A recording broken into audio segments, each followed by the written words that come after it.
On example 5, I've got a polynomial in the denominator. So I'm going to multiply the numerator and the denominator by the conjugate. Well, the conjugate of 4 minus the square root of 5 is 4 plus the square root of 5. So I multiply the numerator by 4 plus the square root of 5, and I multiply by 4 plus the square root of 5. I'll put those in parentheses so you can see that. So I'm just going to distribute that 2 in the numerator. So I get 8 plus 2 square roots of 5. But I think I'm going to leave that alone for right now. I'm just going to write it as 2 parentheses 4 plus the square root of 5 for now. I'll explain why in a second. Now in the denominator, I'm going to multiply my polynomials. So I take 4, distribute that 4.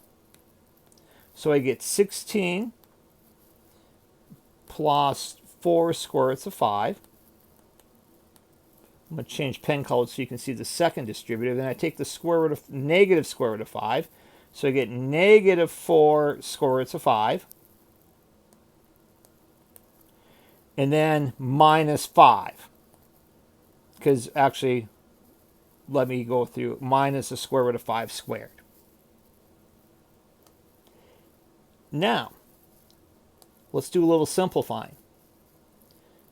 I'm going to leave 2 times 4 plus the square root of 5 alone. In the denominator, I've got 16. Notice what happens here. Positive 4 square roots of 5 minus 4 square roots of 5, they cancel. That's the reason we multiply by the conjugate. When you multiply by the conjugate, you get a whole number. You don't get a radical. And then minus 5, which simplifies to 2 times 4 plus the square root of 5 all over 11.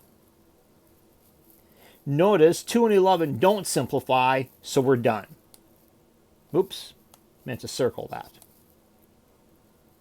If you want to multiply the 2 out and say 8 plus 2 square roots of 5 all over 11, you can. There's nothing wrong with doing it that way.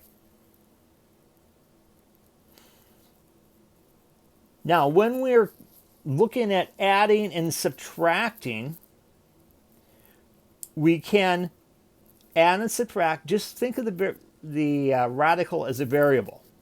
So if I have like 2x plus 5x, that's 7x, isn't it? It's not 7x squared, it's just 7x. And the same thing if we're subtracting. If I have like, well, it's just 2x minus 5x. That would be negative 3x.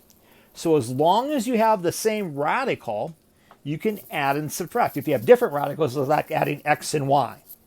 So if we take a look at example 6 here, I have 6 square roots of 5 plus 2 square roots of 5 minus 5 square roots of 5. They all have the same radical. So really I'm going to take 6 plus 2 minus 5. 6 plus 2 is 8, minus 5 is 3. So the answer is 3 radical 5.